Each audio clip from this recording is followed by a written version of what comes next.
Hello, everybody. How are you today? This is GeekD podcast, otherwise known as Geek Dimensions podcast, but GeekD is shorter, quicker, and easier to say. I'm Stephen Hodson, known as the CrankyCanuck, and I'm joined by my very good friend, by and with my good friend Paul O'Flaherty down there in the United States of America. America, yes, yeah, right, yeah. Yeah.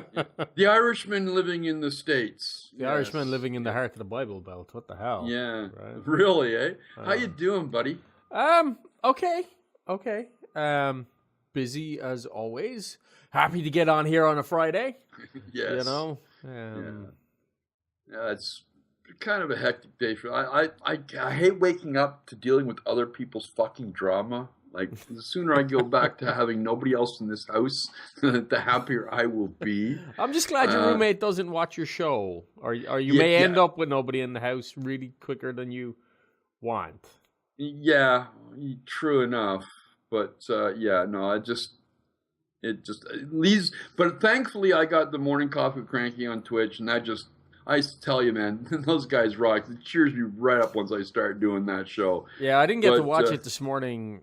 Unfortunately, like mega busy and in the office preparing stuff and fighting with WordPress. Oh yes, the lovely joy of fighting with WordPress.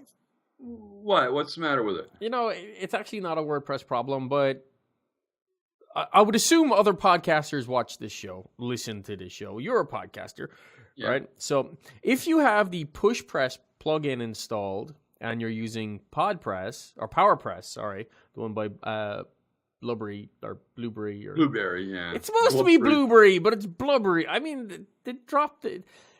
You can't just like drop letters from names. Anyway, uninstall PushPress, or you will have power problems. Now, PushPress is supposed to give WordPress the features of pub sub pub or pub sub pub pub. Yeah, I know what you mean, yeah. You know what I mean, right? Yes. But it stops... It interferes with a lot of plugins. It stops plugins from saving stuff to... Not good. Yeah, to custom fields, like where your enclosures would be saved and that sort of stuff. And it's a pain in the ass. And I've been fighting with it, like, forever. And it was only today that I discovered that it was PushPress. So that is now gone. Also, for anybody in a shared hosting environment that is noticing any kind of slowdowns or 500 errors in your back end of your WordPress site, check your PHP version, because a lot of shared host providers will not automatically move you up to the next version of PHP, which I think for my host right now is 5.5.4. But I was having a lot of stability issues on 5.5.3 that all just seem to have disappeared by going up a level of PHP and then consequently getting rid of PushPress. So life is a lot better, which is awesome because the first rant has been done and the first episode has been done for the Drive By Marketing podcast. Right on. So look for them. I think I actually put up the first rant on my blog at pauloflaherty.com, and the first episode should probably come out over the weekend, maybe Monday, but it has been recorded. It is done. Yeah. So, and it's going out. That shameless plug. Of course, you're totally entitled to. I've been playing a lot of Borderlands too. Got the Tiny Tina DLC. Mm-hmm. And then last night I grabbed a copy of Subnautica, and that has got me sucked right in. Really? Yeah, it's a lot of fun. It is a open world undersea survival game. Huh. And I know you basically you land on this water planet, or your ship crashes and you're in an escape pod on this planet that is like all water, and you have to basically go underwater to get the stuffs you need, like the salt, the fish, the materials. It is, and it's really not bad when you first start, but then it gets fucking really kind of scary because when you start getting into the territory of the big monster fish, yeah, they're not so nice. But yeah, no, it is a lot of fun, and graphically, it's beautiful. The water mechanic in it, the diving mechanic is all really, really well done. I'm really happy with it. Yeah. The other one I'm looking forward to, funnily enough, is called Ark Survival Evolved. And in this one, it's an open world survival, but you get to ride dinosaurs or fly pterodactyls. Really? Yes. And you get to hunt, dinosaur. It's a dinosaur world. There's crafting, there's survival, there's PvE, PvP. It's a lot of fun, and I'm looking to hopefully get that next month. But yeah, on another note, something else I'm getting, which you'll be happy to hear. Okay. We've talked about this privately, but I'm having to go through a whole name change thing legally, sort of thing. I'm actually this month I'll be mailing out for the packets that I need to get that started. So it is in the works, buddy. It is in the works. Nice. That means we may actually finally be able to get you down here for some podcasts. Yes.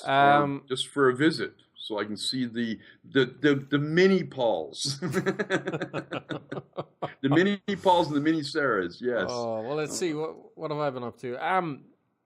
Wolfenstein, the New Order and Old Blood? Well, the Old Blood. I played New Order on the 360 when that was first out. Yeah, kind of digging it. Very much like New Order. Not quite as much run and gun though. A lot more sort of puzzles that are set up because some of the super soldiers are on like electricity pylon things that they walk around with. And so it's kind of like, right, how do we get around these guys without getting our asses handed to us? So I'm probably about an hour, maybe 2 hours into that. It's been enjoyable. Obviously not played it half as much. I've gotten very far into it, but it's set in Castle Wolfenstein. They do a lot with the backstory, a lot of it's actually fun just to walk into an area and stand around listening to what the soldiers are saying and stuff. Yeah, like everybody that I've talked to that has played it said this is definitely, between New Order and Old Blood, this is definitely Wolfenstein. This is going right back to the humor, the playability. It's really, really well.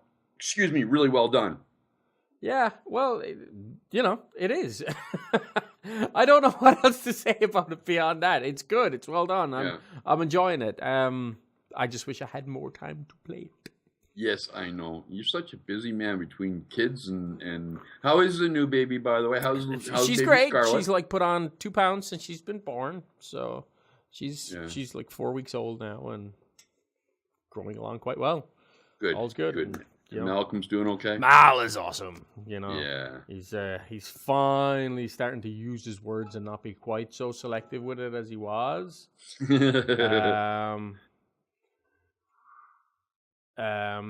Sorry, gotta reply to this.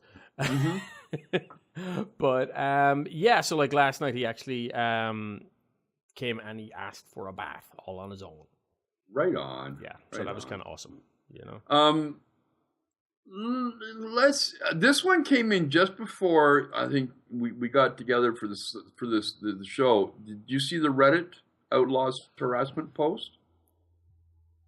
How are they outlawing harassment? I mean, is it... Okay, basically what they're saying, Reddit. I'll read this. Reddit has announced before you get into it, right? Yeah. Hasn't Reddit always been sort of like a bastion of free speech? Yes, and that's where some of the members of the Reddit community are a little upset over this announcement. But what Reddit has said is that it's not. While it hasn't given specifics how it's going to actually implement this, mm-hmm. Is that it's based this decision on a survey of 15,000 users, as well as changes in the nature of harassment, such as people being attacked across multiple sites or people's family members being dragged into an issue. According to Reddit, there's an irony in which the open nature of is in fact limiting free speech, free expression, because users are afraid to take part in discussions because they are scared by threats to their personal safety.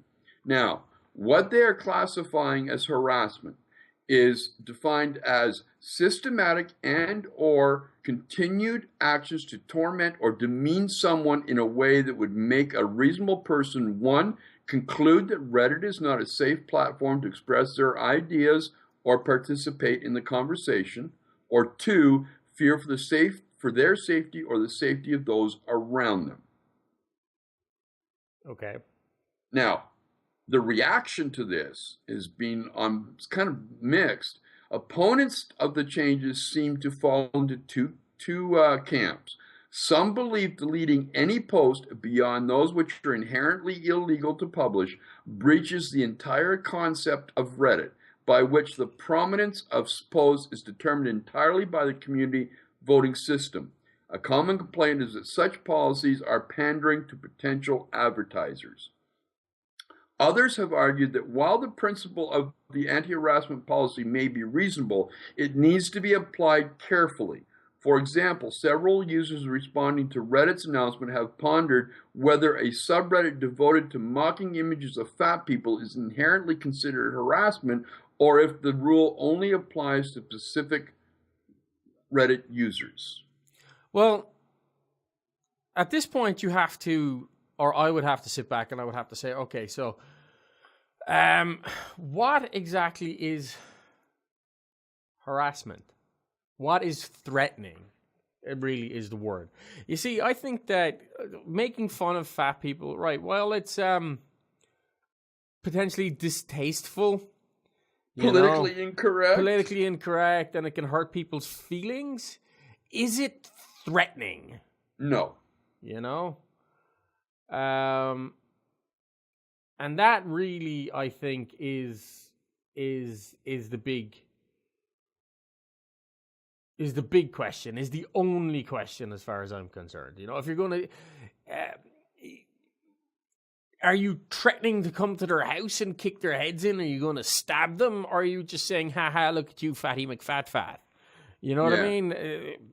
One requires a thick skin, no pun intended, but the other requires police involvement, you know? And, I can understand, look, freedom of speech, as far as I'm concerned, goes as far as you want. You can say anything you want, right? As long as you don't, until you get down to the I'm going to kill you bullshit, right? But you can call me Seven Sage of shit, right? You can call me every name you possibly want to call Paul O'Flaherty. You can call me that, right? But as soon as you actually threaten physical harm, that's a different story. Threatening physical harm is not the same. Threatening physical harm is not a free speech issue. No, it's not. No, I think part of the problem here is going to be, and I think the people running Reddit are smart enough to be able to tell what is harassment and what is just normal every run of the day conversation, politically incorrect or otherwise. What I'm wondering is how are they, what is going to be the punishment? How is it going to be implemented? And who is doing the implementation? Yeah. That's where the questions, I think those are I think everybody's getting sidetracked by trying to define we know what harassment is. We're not stupid people, right? We try not to be stupid people. Well, yes, granted, and 9 out of 10 people are borderline, whatever. Borderline. But the thing that the real conversation should be happening around how and by whom is any enforcement of this policy going to be influence or done by? Well, it can't be done by the community. It has to be done by moderators who are appointed. Because as the community has already shown, just a simple statement like, if there's any ambiguity at all, you can't have a community do it. You have to have set, strict guidelines that are done, not by moderators even. They would have to actually be Reddit employees. Yep. Yeah, this is going one step up from moderators, because even on Twitch, each streamer has their own mods, but there are global mods, and then there are Twitch global mods, right? Mm-hmm. And that's the hierarchy. But if a Twitch global mod comes into your channel and says, "Behave yourself, or you're going to get yanked," you behave yourself. Or you get if yanked. A global mod comes in, you kind of say, "Yes, sir, no, sir." While they have so in the case of Reddit, this definitely has to be a hand-picked crew of people that do this job. Well, you know what? It really does make me wonder, though, the motivation behind this. Reddit has gotten along for years without this, relying on community self-moderation. And they have taken a stand over the years against things like pornography, banning certain subreddits, which then pop up under their names. Which then pop up under their names, but they've been kind of strict on some stuff, like the sharing of images of women without their consent and that sort of stuff. Yes, as they should be. But when it comes to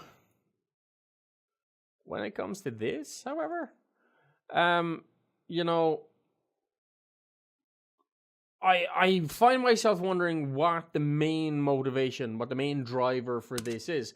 And I have to keep coming back to the idea that, look, at the end of the day, Reddit's a community, but Reddit is also a business.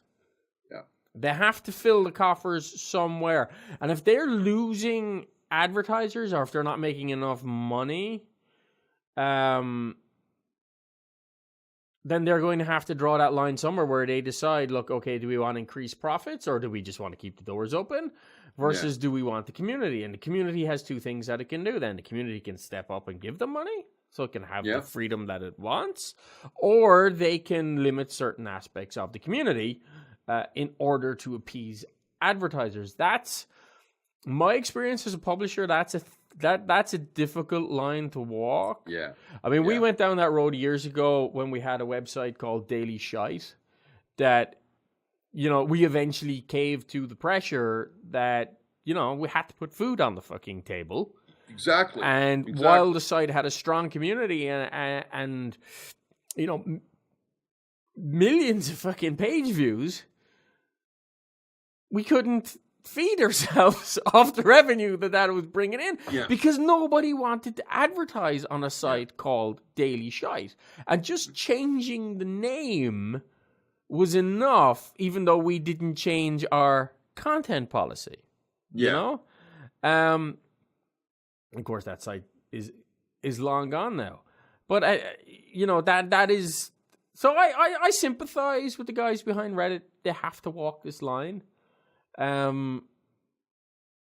But what's going to be telling is what the definition of harassment plays out as. Yeah. I think maybe harassment is the wrong term. They should just have gone with threatening. Yeah. True and enough. went from there. And, because they can afford to do it incrementally, they could do threatening. And then they could expand the definition a little bit longer. Because nobody would argue with threatening, right? Nobody would argue with it if you're threatening. Well, no, come on now. We're okay, it's the internet. Here. Everybody will fucking argue with it because they can, right? Yeah, especially on Reddit. But nobody's really going to take you seriously if you're saying, oh, I'm not going to visit your site anymore because you won't let me threaten the life of somebody else. You know what I mean? Nobody's going to take that seriously. Yeah. But it's then, once you have that level established, then it's really easy to come along and kind of expand the definition of threatening behavior, and it would probably just go over without anybody paying any attention to it whatsoever. Yeah. Yeah, so I guess they're trying to take the full thing on, the thing says what you did there. Speaking of taking the full thing, Verizon's taking the full thing. Yeah, all of AOL. Why? I don't know. Why would you buy $4.4 billion. AOL? And here's the thing. Look, I've heard,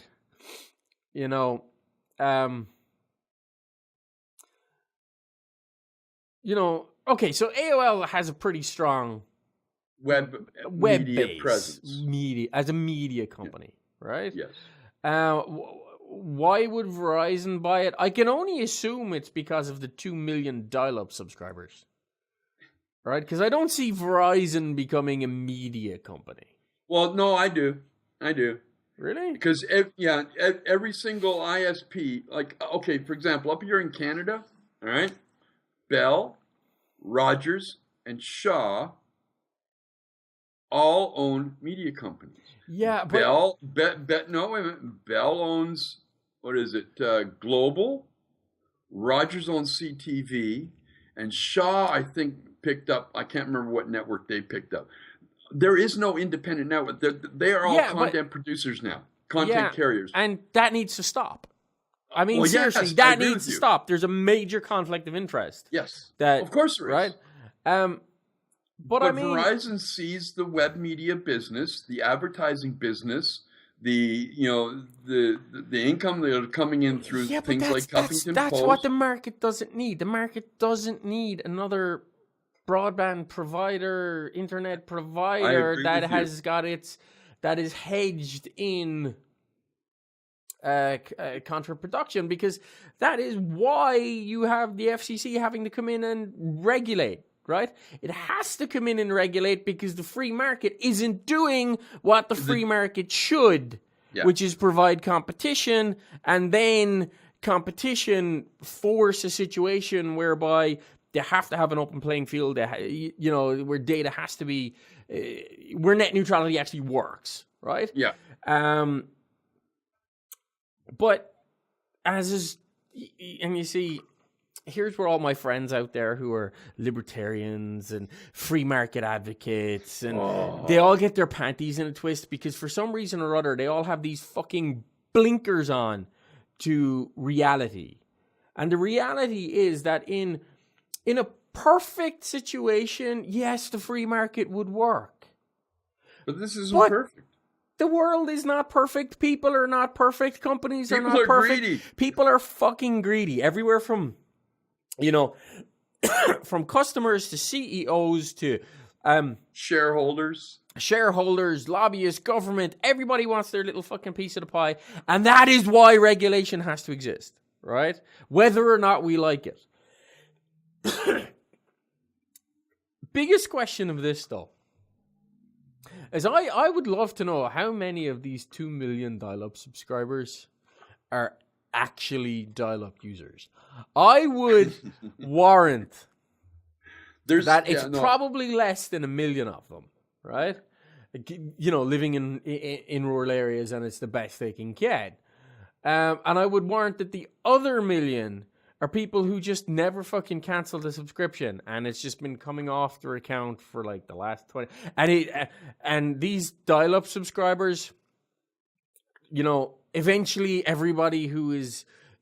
broadband will get everywhere. Nobody beyond dial-up. Yeah. But there'll still be like 1 million, who are paying for it every month, even though they don't use it. They don't even have a landline anymore. Yeah, it's free money. Those numbers will just drop down year after year as they all die. Yeah. No, I get why Verizon's doing this. I don't agree with it. I think it's look, it's smart in the sense that every company needs to find new ways to make money. Okay? Especially if you're a public company. Yeah. If you're a private company, you don't have that same. Look, here's the problem I have with this whole thing, and why my problem with the free market. It's being driven by shareholders. It's being driven by IPOs and this whole shit. And the moment you bring in shareholders into the picture of a company the attitude changes. It's no longer about providing a good service. Yeah, exactly. It's about making more fucking money. Exactly. And then selling to the highest bidder. Exactly. But so many people don't realize that. So many people don't realize that, originally companies existed to provide a service. Yep. And then you made a profit off that service. Yeah. But the amount of handed it down to your kids. Yes. And you handed it down to your kids, and the amount of profit that you made was generally sort of dictated by A, how much your service was in demand, and B, how much you felt comfortable actually charging for it, what the market would sort of allow. And how good your service was. Yes, how good your service was, but also, your sense of civic duty. Companies actually gave back to the community, to the government, to infrastructure. Because they wanted to. Because they wanted to. But now the problem is that, portions get smaller, service gets shittier, everything, corners are cut in the name of providing larger and larger profit to the shareholders and not actually having a responsibility to your customers. As probably should be the way. But that's, we're only skimming the surface here of what is a much bigger argument that has played out many times across many podcasts and Facebook and God knows where else. Yeah, God knows where else. I know one thing that's going to blow up like a mad balloon, though. This word that when Windows 10 finally is released, it's going to be coming with Candy Crush Saga installed on it. Why is this a story? Because it's Candy Crush Saga, and everybody's going, oh my God, Microsoft's going to make us play Candy Crush Saga. But they're not going to make you play it. If you don't like it, just fucking uninstall it. Just like, there's Minesweeper, there's Solitaire. They're all fucking video games. Does Microsoft make you play them? How do they come bundled with it? Yes, they have since fucking Windows 3.1.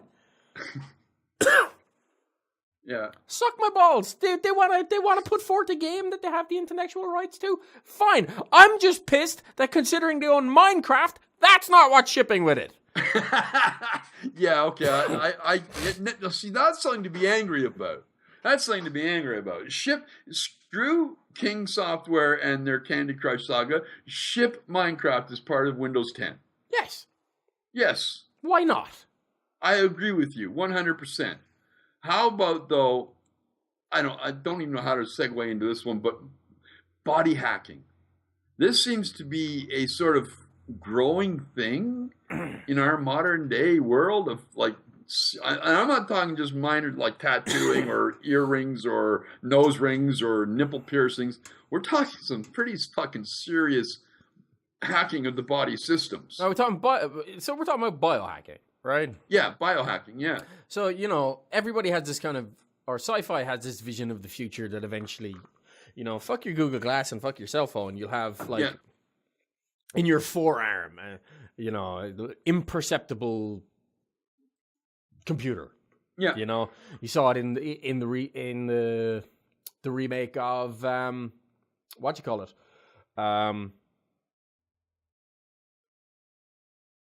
Sci-fi movie, Arnold Schwarzenegger, Get Your Ass to Mars. No, the other one, where he loses his goddamn memory. Total Recall. Total Recall. So they did the remake of Total Recall, and they had the phone implanted under the hand. It was like microfiber thin, and that's eventually where the future is going to go. I think, although upgrades are going to be a pain in the ass.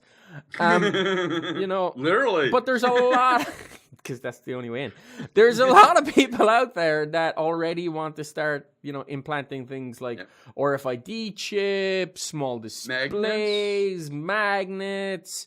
I could almost here's the thing, right? Some of these are big and ugly, and idiots are doing stuff that really should have a doctor's supervision before you start putting your bloody cell phone in your forearm and stitching yourself up. Some sort of strange drops in your eyes that let you see at nighttime. Drops in your eyes, but I've honestly thought, if they would put out just a tiny little microchip, I have a thing for wearing rings, right? I always have my wedding ring on, but I always have a second ring on as well, right? And typically, I like to get titanium rings because they're They're rock solid. They don't break, and they're nice, solid, heavy. They just kind of fit me. Amazon has one for $54 that is NFC, right? Now, so if you're wearing that ring, you can then unlock your cell phone, your tablet, anything like that without ever having to put in a password because it's your actual hand, that NFC chip, right? And I've often thought, well, you know, if they made a little chip like they do the little chips that they put in dogs and cats and pets and stuff, and it was an NFC chip that I could just put under my skin, dude, I'd probably do that just so I'd never have to unlock a device ever again, you know? I don't know.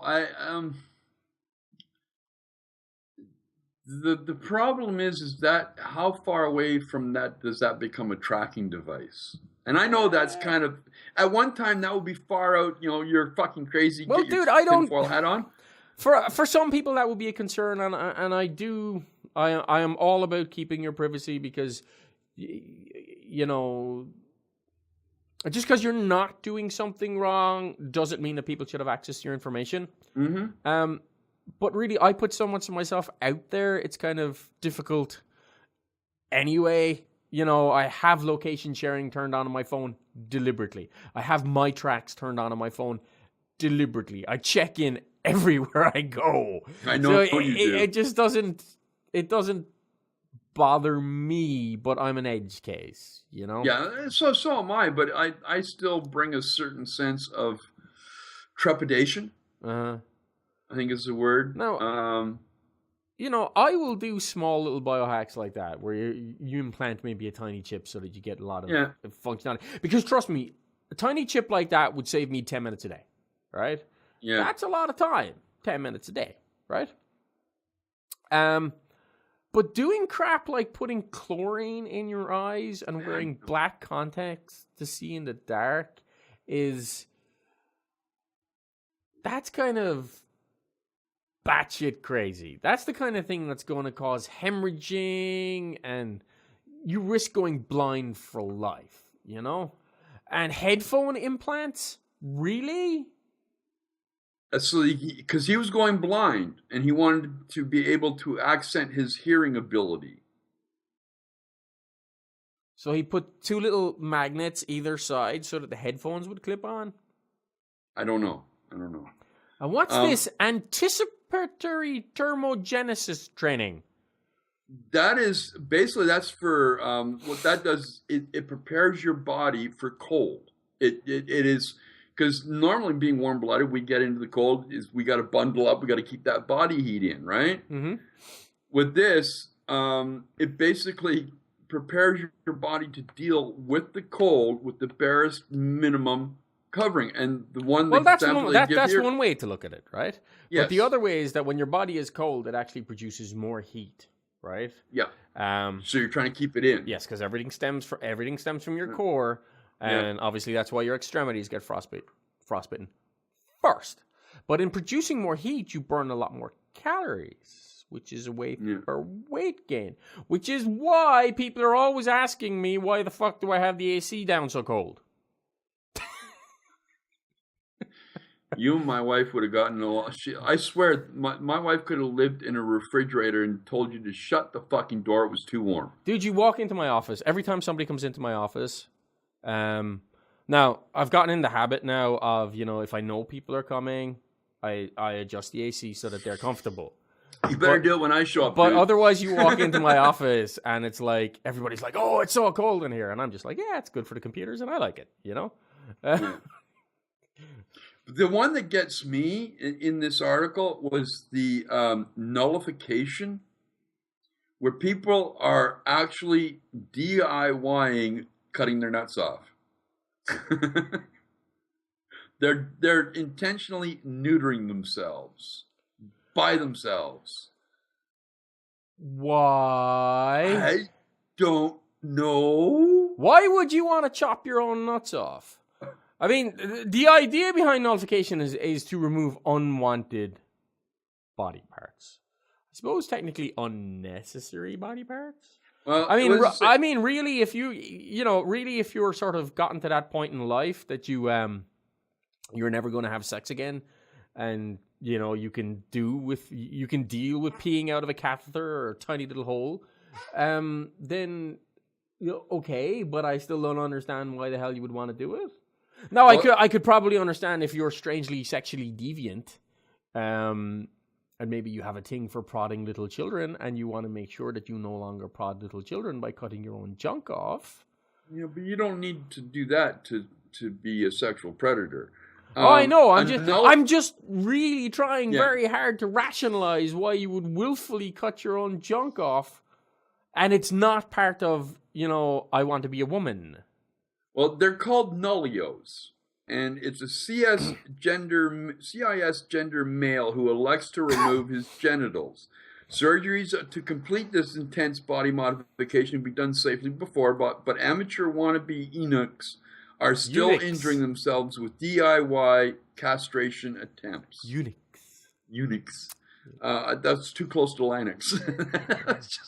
I now have that scene from Gallivant in my head where the King Richard is sitting there and he's talking to Eunuch and he wants some entertainment. So he gets everybody to line up to kick the eunuch where his balls should be just because it's fun. And he tells them that, his losses are amusement. I don't know why that's in my head, but it's in my head.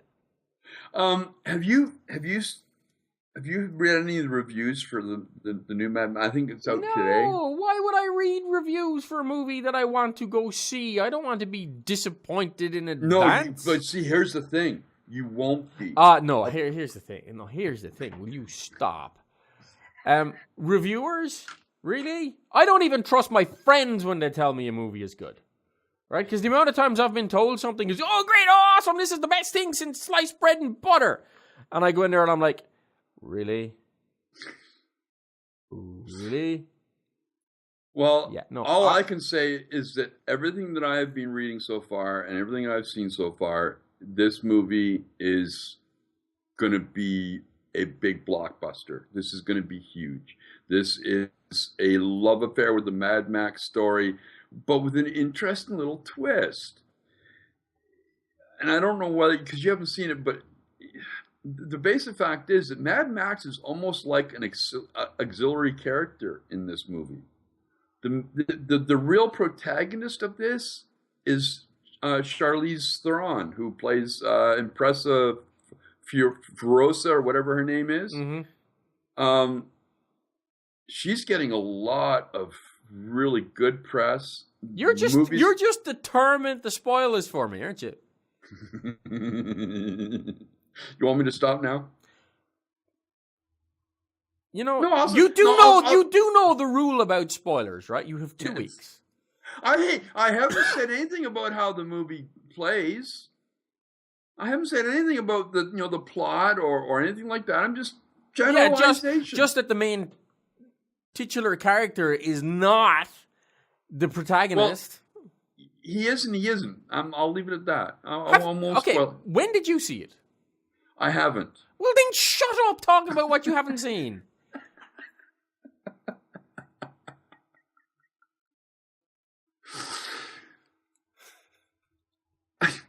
I'm curious. What did you think of Heath Ledger's portrayal of the Joker? Wow, that's interesting. Movie Jokers. Jack Nicholson's Joker was amazing. Yes, it was. Heath Ledger's Joker was very different to Nicholson's, but owed a lot of homage to Nicholson's. Was amazing in its own right. Yeah.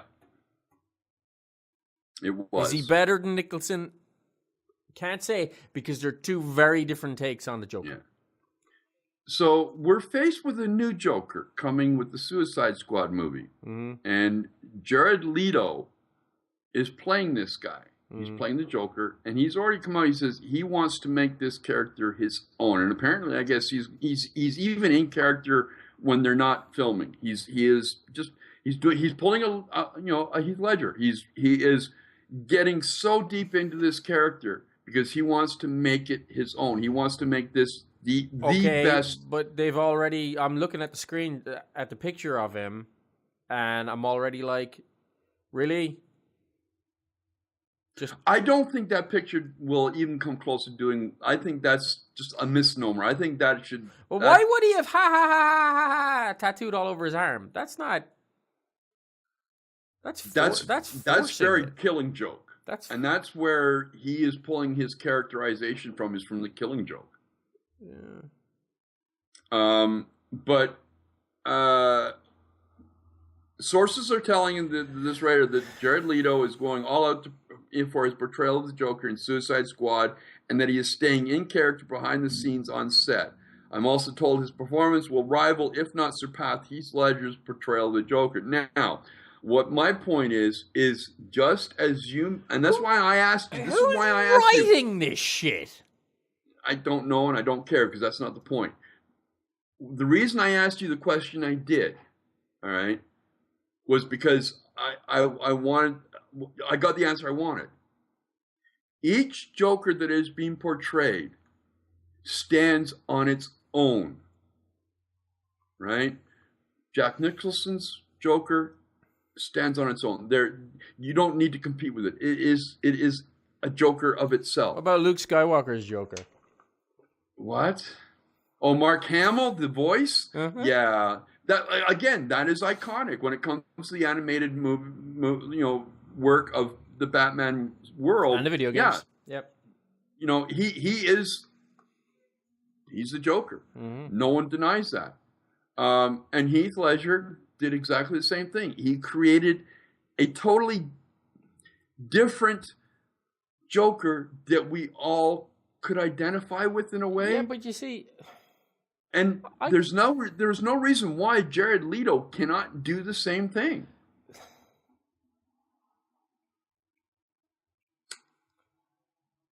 Okay. I'm just not feeling it. And I just went to the link, you see. Here's the thing, right? And I know every blogger is desperate for content. Right? But when you're writing posts, or we're even talking about it on this damn podcast, solely because, somebody quotes, sources are telling me that Jared Leto is going all out for his portrayal of the Joker in Suicide Squad, and that he is staying in character behind the scenes. I'm also told his performance will rival, if not surpass, Heath Ledger's portrayal. So, they're making whole blog posts on somebody might have told somebody. Yeah. And I'm like, really? I'll just wait and see, What I'm more concerned with is if he can make it a believable Joker for his portrayal. Speaking of the Joker, how did they miss that joke in the trailer for Batman and Superman, whatever the new movie is called, Justice or whatever? Because you have Batman there and he's looking up at Superman and he goes, do you, I forget what he says exactly. It's, do you bleed or do you even bleed? Yeah. And Superman says nothing. He just comes down to the ground, at least in the trailer, right? Mm-hmm. Really? Why did Superman not say, no, but your parents did? Yeah. I mean, if you're trying to portray Superman as being evil or wrong or a dick, as they were trying really hard in that trailer to show, that Batman had good cause to be going up against Superman, wouldn't that have been the line, right? Yeah, it would have been. In the world of sequels, what's your feeling on Underworld? Okay, so I really liked the Underworld movies, but by 4 they were just losing the plot. I liked them a lot. I think, Kate she's pretty hot in that outfit. She does an awesome. That's all you like about these movies. No, I liked the action. The action was good. I agree with you. I think by the last one, what was it, number 4? It was kind of stretching it a bit. Yeah. But they're making a number 5. They're going to be making another 5, and she's back as Selene. No, you're not feeling it. You don't want to feel it. Here's the thing: we're going to watch it because we like the series. Yes, she's a good actress. I just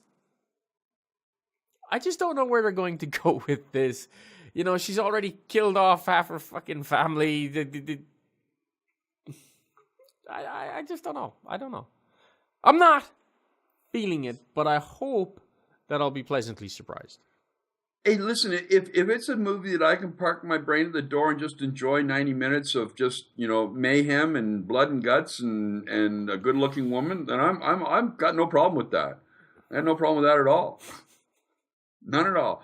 But do we have a problem with Supergirl on CBS? Dude, I just tried to watch the trailer and I'm like, really? Is this a fucking rom-com or is it Supergirl? Ally McBloody Beale, Flockhart, whatever you call her, Indiana Jones' bit on the side.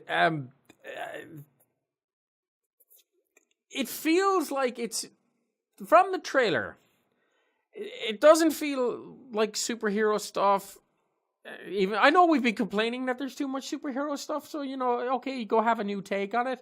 But this feels more like it's going to be a rom-com / coming of age drama that 13-year-old girls should be watching. That has, I don't get it. I don't see it. I don't feel it. I just. Here's the thing. I seriously don't think that any superhero show should be on any of the 3 big networks. We've talked about that before. It just doesn't belong on network. The superheroes don't belong on network television because you can't get dark, you can't get gritty, you can't get ugly and violent. Constantine's been canceled. It's only hope. It's only hope right now is that there's talk that CW is going to take over the series. Constantine needs to come back, man. I mean, and it needs to be done right. Here's the thing, right? Agent Carter got renewed. How did Constantine not get renewed when Agent Carter got renewed? No, I know I ranted on the last podcast about how it has potential and it really should be given a second chance. But on a toss-up between Agent Carter and Constantine, there is no comparison. Yeah. Constantine needs to come back. Yes, I agree. And but the thing is, not on one of the big 3. Take it off. Give it to Netflix. Give it to Hulu. Give it to CW. Give it to Sci-Fi. Do anything, but take it away from the big 3. They will kill it, and that's what I think. Do you know something else we need to kill? What? League of Tomorrow, Legends of Tomorrow. Why? Could it be any more trope? Could it be any more exactly shit? Exactly. Could it be any more? Let's dig up the crappiest characters that we can that are clearly knockoffs of other superheroes and run with it. And have some fun. No, they're not having any fun. I was cringing, literally cringing, watching the trailer when the Atom showed up because he is such a poor man's Iron Man. Yeah, but that's always the case. No, it's not always the case. We discussed this ad nauseum. We don't need more superhero shit. And we especially don't need more superhero shit that is done bad, where you're just putting as many characters as possible in there as we can. Oh, and I am a time... What am I? I'm a time... He wasn't a Time Lord. He was a time something or other. And let's give him a British accent because, let's not make Doctor Who references.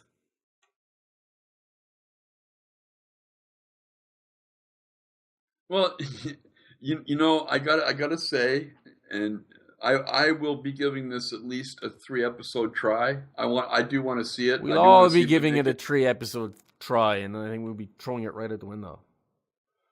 Yeah, well, we'll see. Have you caught up with Arrow or the Flash yet? When do I have time? All right, well, we'll leave that for next week then, because they've come. The Arrow's finished its final one of the season. I think the Flash is tonight's final episode of the season. Agents of S.H.I.E.L.D. just finished. Yeah, but I don't care anymore. I don't. You should care. I don't care anymore. You should care. And the fact that they're going to do a spin-off possibly of Mockingbird and what's his face, I'm just no. As I said, too much superhero shit. Yeah. They need to narrow it in and focus. Well, we've focused really hard this week. No, we haven't. Okay, so we tried to focus hard this week. But that is the end, folks, of this week's GeekD's podcast. I want to thank Paul very, very much. It's been a blast as always. It's just good You to just sit like and that I chat. come on here and I give out about stuff that you get all hot and bothered under the collar about. No, it leads for good conversation, fun conversation. But yeah, this is it, folks. Thank you very much for being here. We will see you next week. And in the meantime, Paul, you take care. Give your beautiful wife a hug and a kiss from me, and a big squeeze on your little babies, and have a great week. What do you got planned for the weekend? Anything special or Hanging out with the kids. Yeah. All kids. We have. I think I'm gonna. Well, I got to work on some new screens for a new show, and I think I'm gonna play some Subnautica and maybe some Borderlands too. I got to finish up Tiny Tina DLC, and That sounds wrong. I know it does, doesn't it? I got to finish up Tiny Tina. Anyway, in the meantime, everybody, have a great one. Thanks for being with us, and we will see you later. But remember, keep it geek.